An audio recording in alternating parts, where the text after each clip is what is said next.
Indifference curve की properties को लेकर हमारा लेक्चर चल रहा था, जिसमें एक लेक्चर ऑलरेडी मेरा हो चुका है और ये उसी सीक्वेंस में सेकंड लेक्चर है। इंडिफरेंस कर्व की प्रॉपर्टीज को इसके पहले लेक्चर में मैं आपको बता चुका था कि इंडिफरेंस कर्व की टोटल 6 प्रॉपर्टीज होती हैं। 6 प्रॉपर्टीज में से फर्स्ट प्रॉपर्टी का जो एक्सप्लेनेशन है वो पिछले लेक्चर में मैं कर चुका हूँ। तो अभी हम इस लेक्चर में सेकंड प्रॉपर्टी को देखेंगे। हमारी सेकंड प्रॉपर्टी है indifference curve can never touch either x axis और वाई एक्सिस, यानी कि इंडिफरेंस कर्व कभी भी एक्स एक्सिस या वाई एक्सिस को टच नहीं कर सकता। तो आपको इस लेक्चर में यही समझना है कि ऐसी क्या कंडीशन है, ऐसे क्या रीजन है कि इंडिफरेंस कर्व कभी भी किसी भी एक्सिस को टच नहीं कर सकता। अब इस प्रॉपर्टी को समझने के लिए सबसे पहले वो जो हमारी इंडिफरेंस टेबल थी उसको थोड़ा सा हम ओवरव्यू कर लेते हैं। ये आपकी इंडिफरेंस टेबल है। इंडिफरेंस टेबल में होता क्या है, यानी कि इंडिफरेंस कर्व की कंडीशन क्या है कि इसमें हम कंज्यूमर को 2 प्रोडक्ट कंज्यूम करने के लिए देते हैं, कभी भी एक प्रोडक्ट कंज्यूम करने के लिए नहीं देते। और इंडिफरेंस कर्व की कंडीशन क्या है कि इसमें हम कंज्यूमर से 2 प्रोडक्ट के ऐसे डिफरेंट कॉम्बिनेशंस के बारे में पूछते हैं जिससे उसे सेम लेवल का सेटिस्फैक्शन मिले। सेम लेवल का सेटिस्फैक्शन बने रहने के लिए क्या ज़रूरी है कि अगर आप एक प्रोडक्ट की यूनिट को इंक्रीज कर रहे हैं तो एक प्रोडक्ट्स की यूनिट्स को इंक्रीज करने से आप एक प्रोडक्ट में अपने सेटिस्फैक्शन को बढ़ाते चले जाएंगे। लेकिन चूंकि टोटल सेटिस्फैक्शन आपका सेम रहना है, इसलिए ज़रूरी है कि दूसरे प्रोडक्ट की यूनिट्स में कमी करी जाए, जिससे कि आपके दूसरे प्रोडक्ट में उतने सेटिस्फैक्शन का आपको लॉस हो और इस वजह से आपका जो टोटल सेटिस्फैक्शन है वो सेम बना रहे। यानी एक प्रोडक्ट में, यानी कि टोटल सेटिस्फैक्शन के सेम बने रहने के लिए क्या ज़रूरी है कि एक प्रोडक्ट की यूनिट्स को इंक्रीज करके हम सेटिस्फैक्शन को बढ़ाएं। और चूँकि हमारा टोटल सेटिस्फैक्शन सेम रहना है, इसलिए दूसरे प्रोडक्ट में हम सेटिस्फैक्शन में कमी करें। और दूसरे प्रोडक्ट में सेटिस्फैक्शन में कमी करने के लिए दूसरे प्रोडक्ट की यूनिट्स को हमें कम करना पड़ेगा। अब यहाँ पे एक चीज़ हमें क्लियर अपने माइंड में कर लेनी चाहिए कि ये जो कंडीशन है कि टोटल सेटिस्फैक्शन सेम बना रहे, ये कंडीशन आपकी पॉसिबल तब होगी जब हम 2 प्रोडक्ट को कंज्यूम करेंगे। क्योंकि एक प्रोडक्ट को इंक्रीज करने पे सेटिस्फैक्शन का लेवल एक जगह तो आपका बढ़ेगा, लेकिन चूँकि टोटल सेटिस्फैक्शन आपका सेम बना रहना है, इसने दूसरी जगह सेटिस्फैक्शन में कमी करने के लिए दूसरे प्रोडक्ट्स की यूनिट को में आपको कमी करनी पड़ेगी। ये चीज़ तब पॉसिबल नहीं हो पाएगी अगर हम केवल एक प्रोडक्ट को यूज करते हैं। जैसे फॉर एग्जांपल हम कोई एक्स प्रोडक्ट है उसको यूज करें और इसकी 1 2 3 4 5 अलग अलग यूनिट्स को हम 1 बाय 1 यूज करते चले जाएं। तो यहाँ पे आप एक्स की 1 बाय 1 5 यूनिट को हम यूज कर रहे हैं। तो इस कंडीशन में आपका जो सेटिस्फैक्शन है, जैसे आप एक यूनिट इंक्रीज करते चले जाएंगे तो आप यहाँ पे हर लेवल पे आप सेटिस्फैक्शन इंक्रीज कर रहे हैं। तो हर जगह जैसे 1 से 2 यूनिट पे है, 2 से 3 यूनिट पे है, 3 से 4 यूनिट, 4 से 5 यूनिट, तो हर यूनिट के बढ़ने के साथ आप यहाँ पे सेटिस्फैक्शन को तो इंक्रीज कर रहे हैं। दूसरी जगह आपके पास दूसरा कोई प्रोडक्ट है ही नहीं जहाँ पे आप सेटिस्फैक्शन में कमी कर पाएँ। जब आप सेटिस्फैक्शन में कमी नहीं कर पाएंगे तो आपका जो सेटिस्फैक्शन है वो आपका इंक्रीज होता चला जाएगा, वो आपका सेम लेवल पे बना नहीं रह पाएगा। इसीलिए इंडिफरेंस कर्व एक प्रोडक्ट के में पॉसिबल ही नहीं है। इंडिफरेंस कर्व के हमेशा 2 प्रोडक्ट होने चाहिए कि अगर आप एक प्रोडक्ट में यूनिट को इंक्रीज करके सेटिस्फैक्शन को बढ़ा रहे हैं तो टोटल सेटिस्फैक्शन आपका ना बढ़े, वो सेम लेवल पे बना रहे। इसके लिए ज़रूरी है कि दूसरे प्रोडक्ट में यूनिट्स की में कमी करी जाए। इसलिए आपको इंडिफरेंस कर्व में 2 प्रोडक्ट का होना ज़रूरी है। अब ये जो कॉन्सेप्ट आपकी समझ में आया कि इंडिफरेंस कर्व में सेटिस्फैक्शन लेवल का सेम बना रहने के लिए ये ज़रूरी है कि हमारे पास 2 प्रोडक्ट हों, मिनिमम 2 प्रोडक्ट हों, जिससे कि एक प्रोडक्ट में सेटिस्फैक्शन को अगर हम इंक्रीज करें तो सेम उतना ही सेटिस्फैक्शन दूसरे प्रोडक्ट में हम डिक्रीज कर पाएँ, जिससे कि हमारा टोटल सेटिस्फैक्शन सेम बना रहे। यानी कि इंडिफरेंस कर्व में 2 प्रोडक्ट का होना ज़रूरी है।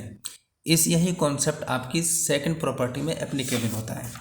तो ये जो सेकंड प्रॉपर्टी है कि indifference curve can never touch either x axis और वाई एक्सिस, इसके एक्सप्लेनेशन में इसी कॉन्सेप्ट के आधार पे इसका जो एक्सप्लेनेशन है वो दिया जाता है कि इंडिफरेंस कर्व आपका पॉसिबल तब होगा जब इसमें दो प्रोडक्ट होंगे, एक प्रोडक्ट पे ये इंडिफरेंस कर्व आपका पॉसिबल ही नहीं है। तो इसमें हम ये इस प्रॉपर्टी का ये कहना है कि इंडिफरेंस कर्व कभी भी किसी भी एक्सिस को टच नहीं कर सकता। अब इसको समझने के लिए हमने यहाँ पे दो इंडिफरेंस कर्व अलग अलग लिए हैं और पहले इंडिफरेंस कर्व को हमने वाई एक्सिस पे टच किया है और दूसरे इंडिफरेंस कर्व को हमने एक्स एक्सिस पे टच किया है। और ये जानने की कोशिश करेंगे कि अगर ये टच कर देते हैं तो फिर क्या होगा। और हमारी ये जो प्रॉपर्टी है कि इंडिफरेंस कर्व कभी भी किसी भी एक्सिस को टच नहीं कर सकता, तो इसके पीछे रीजन क्या है, इसको देखने के लिए इसको यहाँ पर समझ लेते हैं। ये दो प्रोडक्ट हमारे एक्स एक्सिस पे प्रोडक्ट एक्स है और हमारा प्रोडक्ट वाई है, दोनों की कुछ यूनिट्स हैं। सबसे पहले हम ऊपर वाले इंडिफरेंस कर्व को देखते हैं जिसने वाई एक्सिस को ए पॉइंट पर टच किया हुआ है। अब ए पॉइंट पे हमारे दोनों प्रोडक्ट के क्या कॉम्बिनेशन निकल के आते हैं। यहाँ पे आपने y की 7 यूनिट को कंज्यूम किया, y बराबर 7 यानी कि y की 7 यूनिट को आप कंज्यूम कर रहे हैं। x आपका आगे की तरफ जाएंगे तो x इंक्रीज होगा, लेकिन ए पॉइंट पे आपने केवल y को कंज्यूम किया, आप x के लिए आगे बढ़े ही नहीं। तो इस कंडीशन में x की आप 0 यूनिट को कंज्यूम कर रहे हैं। अब आ जाइए दूसरे इंडिफरेंस कर्व पे। दूसरा इंडिफरेंस कर्व जिसने x एक्सिस को b पॉइंट पर टच किया है, यहाँ पे क्या कंडीशन बनती है कि आपने x की तो 7 यूनिट को, b पॉइंट पे हमने x और y की कितनी यूनिट कंज्यूम कर रहे हैं, b पॉइंट पे x की हमारी 7 यूनिट कंज्यूम हो रही है। जो IC है, जो दूसरा इंडिफरेंस कर्व है, वो b पॉइंट पे x की 7 यूनिट पे इसे टच कर रहा है।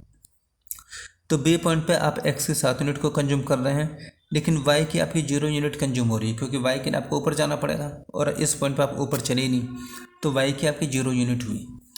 तो ये जो a पॉइंट है और b पॉइंट है, a पॉइंट पे इंडिफरेंस कर्व y एक्सिस को टच कर रहा है और b पॉइंट पे इंडिफरेंस कर्व x एक्सिस को टच कर रहा है। अब ये जो एक्सेस को टच करना है, वहाँ पे कंडीशन क्या बन रही है कि ए पॉइंट पे भी आप केवल वाई की यूनिट से कंज्यूम कर रहे हैं, एक्स की कोई यूनिट कंज्यूम नहीं कर रहे हैं, यानी कि यहाँ पे केवल एक प्रोडक्ट को जो कंज्यूमर है वो कंज्यूम कर रहा है। बी पॉइंट पे क्या कंडीशन बनती है, यहाँ भी जो कंज्यूमर है केवल एक्स की 7 यूनिट को कंज्यूम कर रहा है, वाई की 0 यूनिट कंज्यूम कर रहा है, यानी कि यहाँ भी केवल एक ही प्रोडक्ट को कंज्यूम कर रहा है, जो कि इंडिफरेंस कर्व में पॉसिबल ही नहीं है। इंडिफरेंस कर्व में हमेशा, मैंने आपको क्या अभी बताया था कि इंडिफरेंस कर्व में हमेशा दो प्रोडक्ट का कॉम्बिनेशन होता है, वो एक प्रोडक्ट पे इंडिफरेंस कर्व बन जाए ये पॉसिबल ही नहीं है। क्यों पॉसिबल नहीं है?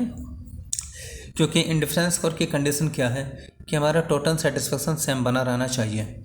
इसलिए अगर एक प्रोडक्ट में हम सेटिस्फेक्शन को इंक्रीज कर रहे हैं तो टोटल सेटिस्फेक्शन को सेम बनाए रखने के लिए दूसरे प्रोडक्ट में उतने सेटिस्फेक्शन में हमें कमी करनी पड़ती है, इसलिए उसमें दो प्रोडक्ट का होना ज़रूरी है। लेकिन इन दोनों पॉइंट पे ए और बी पॉइंट पे क्या हो रहा है, जहाँ पे इंडिफरेंस कर्व ने एक्सेस को टच किया कि अगर ये वाई एक्सेस को टच कर रहा है तो यहाँ भी आप केवल एक ही प्रोडक्ट कंज्यूम कर रहे हैं, वाई एक्स आपका 0 हो गया। और अगर ये एक्स एक्सेस को टच कर रहा है तो यहाँ भी आप केवल एक ही प्रोडक्ट कंज्यूम कर रहे हैं, एक्स, वाई आपका 0 हो गया। तो इन दोनों पॉइंट पे, यानी कि अगर इंडिफरेंस कर्व आपकी किसी भी एक्सेस को टच कर रहा है तो वहाँ पे ये कंडीशन हमारी निकल के आ रही है कि वहाँ पे आप केवल एक ही प्रोडक्ट को कंज्यूम कर रहे हैं, दूसरा प्रोडक्ट आपका 0 हो जा रहा है, जो कि इंडिफरेंस कर्व में पॉसिबल ही नहीं है। इंडिफरेंस कर्व में हमेशा दोनों प्रोडक्ट का कॉम्बिनेशन होगा और कोई भी प्रोडक्ट आपका 0 पे कभी भी नहीं पहुँच सकता। इसी वजह से कहा जाता है, या ये प्रॉपर्टी है आपकी इंडिफरेंस कर्व की, कि इंडिफरेंस कर्व कभी भी किसी भी एक्सेस को टच नहीं कर सकता, क्योंकि टच करने का मतलब आपने एक प्रोडक्ट को 0 कर दिया, जबकि इंडिफरेंस कर्व में ये पॉसिबल ही नहीं है। इंडिफरेंस कर्व में दोनों प्रोडक्ट में से कोई भी प्रोडक्ट कभी भी 0 यूनिट पर नहीं पहुंच सकता, हमेशा हमें दोनों प्रोडक्ट की कुछ कुछ यूनिट को कंज्यूम करना रहता है। और जब आप दोनों प्रोडक्ट की कुछ कुछ यूनिट को कंज्यूम करेंगे तो इंडिफरेंस कर्व कभी भी किसी भी एक्सेस को टच कर ही नहीं सकता। यही आपकी सेकंड प्रॉपर्टी थी। इसके बाद थर्ड प्रॉपर्टी के लिए हम तीसरे लेक्चर में मिलेंगे।